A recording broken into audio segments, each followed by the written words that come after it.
Good morning everyone and welcome back to another episode of HFS Daily. My name's Ben and I run one of the leading UK Stone Island resale businesses in the UK. And I'm documenting my business journey over here on YouTube because nobody else is doing it, so come along and see what we get up to. So to explain today, it's not like super full on, but it's quite a long day. So today we're going to take it nice and steady at the office. We're probably going to crack on with a little bit of paperwork, and we're also going to be bringing out a new YouTube video for you guys to enjoy. I've decided that I'm going to do one informative video a week, and this week we're going to focus on real versus fake Stone Island badges because it was very highly requested over on my Instagram poll a couple of days ago. We've also got a few parcels beside me that I need to drop off at the post office this morning. We've also got some laundry that I need to do as well, and that's pretty much it. I also bought something online as well, and you'll see what I mean because I really want it to fit, and it's for my personal collection, and if it doesn't fit it's going to go live on my website this week. These jobs ain't going to do itself. It's about 10:30, so let's crack on and do it. All of these orders that I'm doing right now are stuff that we've had from the weekend, so it wasn't like the world's busiest weekend, but we tend to be a lot busier during the week because when we do our drops, people buy like on the drops. So from Friday to Sunday, that is when our website's on a little bit of a downtime, and then it will go back up once we start doing our drops again. So today we haven't got new stock, but that's going to be arriving tomorrow, so this is why it's kind of a quieter day because I haven't got loads of orders to do, I haven't got new stock to deal with, so we can just kind of get tasks done that can't be done during the week. In other words, it's pretty much another boring admin day. I'm filming this right now on a Monday. We're going to do the real versus fake for 7 PM Monday, and I know this is going to be on Tuesday at 7 PM, so make sure you're watching it, and if you haven't already, go back another video and come back. We have already had a change of plan this morning. My grandparents have just rang me up, their car's died on. Look, I told you lads, I'm a mechanic in demand now. So I think I need those jump packs things. Hopefully I don't electrocute myself, and then we'll actually be able to go to the office. Like, my days can just change, alright? So laundry is something that I get asked about quite a lot, and people ask me, oh, how do I safely wash my Stone Island jumper? Well, I do laundry every single day pretty much. When you are washing your pieces, there are 4 important things to remember. The first one being, under no circumstances should you ever keep your Stone Island badge or your CP company lens on. And if I find out that you guys ever do that, I'm coming to find you and I'm confiscating your pieces. It's a very big pet peeve of mine, and one of the reasons why you might see a washed Stone Island badge or CP lenses that look absolutely destroyed is because they've been through the wash. Ingredient number 2 is make sure you have some decent washing powder. I tend to use Dad's washing powder, and this has always worked so perfectly for me. This has always been really good for me and gives your items a really nice scent after it comes out of the wash. You don't need to use much of this at all, it's only a little dribble, maybe like for 2 seconds or so. Fourth and most important thing is the temperature on your washing machine. They'll usually be set on around 40 degrees, but it's super important that you put it down to 30. If you want your clothes to fade, go all horrible, go all hard, then go on the high temperatures, but if you want it to stay nice, go on 30. Doing it that way, your Stone Island pieces will always stay nice, and I have done this to over thousands and thousands of pieces over the years. And not once have I ever had an item come out of the wash that is absolutely fucked. The weather today on a Monday is absolutely mental. It's super windy, 1 minute it's sunny, and then it's storming, and then it's hailstoning, and then it just goes round in a cycle. So the choice today is this Stone Island Shadow Palisite jacket because it is entirely waterproof and Gore-Tex. And as you know, if you've watched my videos, you'll know this is my favourite piece. So we've got to go to the post office now, drop off the parcels from the weekend. Then I've got to go to my nan's house, go and save her, and then I'm going to go to the office, so I'll see you guys there. Something's arrived at Heat From The Spire HQ, and I'm absolutely desperate to show you. This is going to be the first piece towards our big Stone Island archive wall that we're going to be building over the course of a few weeks. I am presenting you this 1989 Stone Island Razzo Gamate boiler suit, which even comes complete with the original swing tags. To be able to have the original swing tags on a piece this old is next to impossible. I really would love to try this piece on, but it would look like a skin-tight suit. And if I had to be honest, it would probably look like a gimp suit on me. When we start building the wall behind me and everything starts taking shape, I will bring the mannequin into this room so you guys can see what it will look like, and we can find like the best position for it. This piece, however, does show small signs of wear, but I feel like this adds to the age of the jacket, and overall the condition's quite good considering it's 26 years old. Sorry, it's actually 36 years old, which means this was in circulation for 15 years before I was even thought about. But I really do love getting pieces like this into the office because it really goes to show some of the engineering that has gone into Stone Island over the years. The only thing that is left is how much did this actually cost me? I got this for a grand total of £450. As it's such an old piece, I can only imagine in years to come that this price would only rise. In this parcel is something that I've tried to get my hands on for a very long time. Either there's none available, or people are asking for an absolute shitload of money on these. However, I should normally take a size XL in these. This one is a double XL, so I am praying to God that it fits. And if it doesn't, it's going to be available on our website this week. Do you guys know what it is yet? We have gone and got the Stone Island nylon metal weft Watro jacket completed in the blue pink colourway. To find it in a double XL is pretty impossible. But you know me, I can find anything, and we have found it finally. But the only thing is, I'm not too sure if it's going to fit me or not, and if it doesn't fit, I'm going to throw a proper childish tantrum on the YouTube right now. But there's only one way to find out. The moment of truth. Sorry, I'm tracking this out a little bit, aren't I? Oh, I don't know. You know what? I think it is a little bit long. The arms are just about perfect. I really don't know about this. I think it is slightly too big. The length is quite long, and I've also got quite a lot of room in the arms as well. You'll soon find out on Tuesday if I keep it, because it will be in the restock preview. But I don't know, let me know in the comments what you guys think and whether I should keep this or not, or if it's too big. But be honest with me though, I got this in flawless condition for around the £500 mark, which for a piece like this is absolutely phenomenal. I really, really do love this jacket, but I just think it's too big for me. I think it's just a bit too long on the length. The pit wise I could get away with, but the length is just a little bit too much. Anyways, we need to crack on with some work, so let me show you what we're going to do today. In this Stone Island bag hung on the cupboard is a bag full of badges. And I hear you ask, why have you got a bag full of badges, Ben? Well, that is because these badges all in here are absolutely foof. And foof means fake, counterfeit, horrible, ugly. So I thought it would be a really good time to make a video on a real versus fake Stone Island badge. And the reason I keep these is for educational purposes only. So we're going to grab a few of those out. We're going to get a few real ones as well. We're going to make an in-depth video of how to spot a fake Stone Island badge. By the time you see this vlog gone up, the video would have already gone up, so make sure you look at the video before and then you'll probably find it. I have quite literally got a lifetime supply of badges. This isn't even all of them. Look at all these badges. We've even got like fake special process, fake ghost badges as well, so we can do some other comparisons later down the line. What I'm going to do right now is make that video, so if you want to go and watch that, look at the video before or after you've watched this vlog. I want to make these sort of videos because I want people to be more aware of what's coming onto the market. Because unfortunately fakes are getting so good now that people can really not tell. And I also like to bust a few myths as well, because people are still stuck in a few years ago when the fakes weren't as good. I'm going to go make this video right now, so if you want to go watch it, go to the previous video, and if not, I will see you guys just after. We have just made the video, and oh my god, I have really gone into detail of how to spot a real versus fake Stone Island badge. Genuinely, I'm not trying to get more views on another video, but if you're interested in this sort of thing, I really think it's worth a watch. Fakes are so scarily good nowadays, it is so hard to tell, and I'm not just saying that, even I struggle sometimes.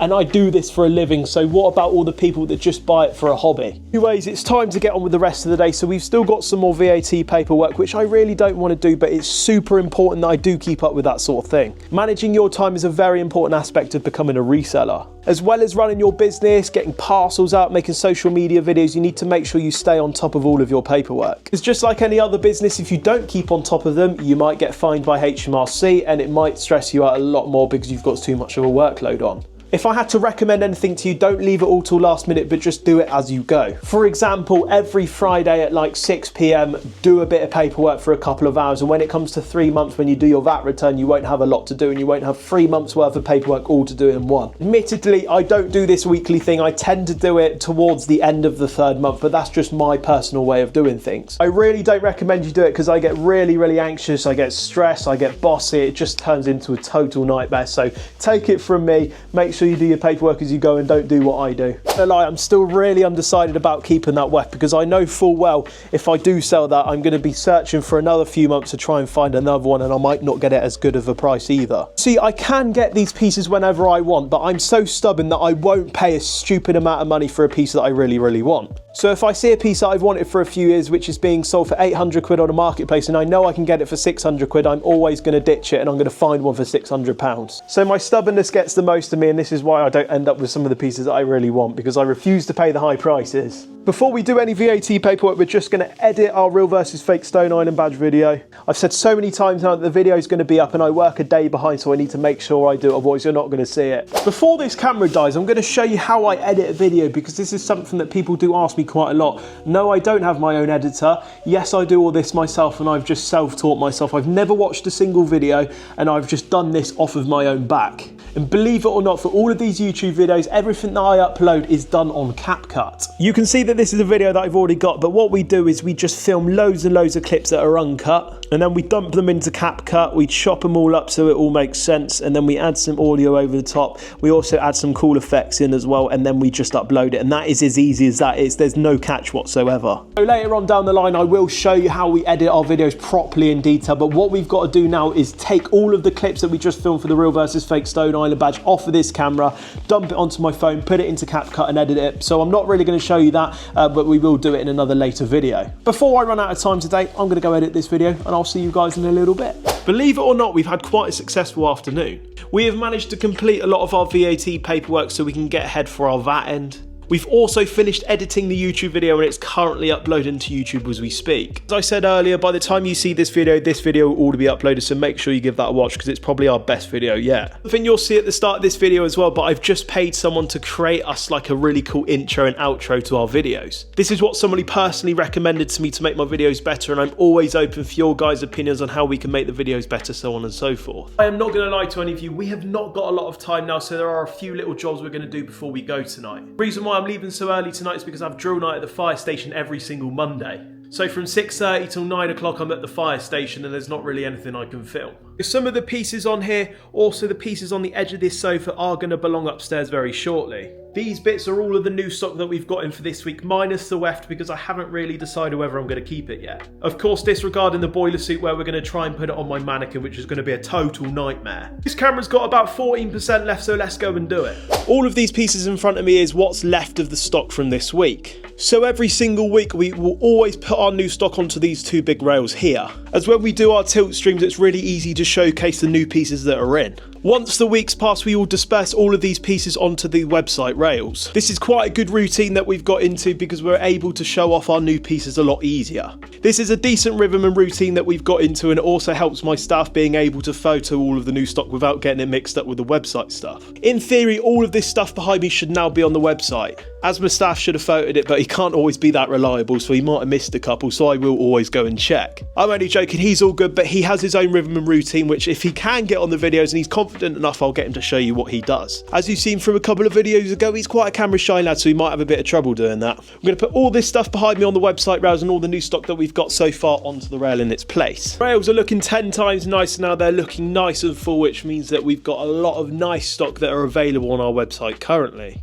Every single Monday, this is a job that I have to do, and I always like to organise them in sort of like jacket order. So puffer jackets down here and lightweight jackets all in like different styles all put together. So it's not necessarily colour coded, it's more in the way that I know where each and every single one of the jackets are. You can make them look really, really pretty with all the colours together, but I would say keeping it like this keeps it way more organised and you understand where everything is at once. If you want me to find you a Stone Island down jacket, I know that I need to look at this last quarter here. We've also got all of this on the floor as well. This is all sold stock that sold either on our website or Tilt last night. We will take this over to the other side of the room to put it on our sold rack, so this can all get dispatched tomorrow. All of this stock down below gets put onto our new rail here, and it's looking very empty because we're not due to a delivery until tomorrow. And whilst we're there, we can pick up all these coat hangers which I dropped in the week and it got lost within the stock. So this is all of it so far. Obviously there's not a lot because we haven't had our big delivery yet, and the delivery we've got this week, I think we spent it in the region of about £5,500, so that will fill it up quite a lot. We've also got some customers sending some of their pieces as well, so we can use that and bulk out the rail quite a lot. For the course of the next week, so we tend to do a restock every Tuesday, Wednesday and Thursday,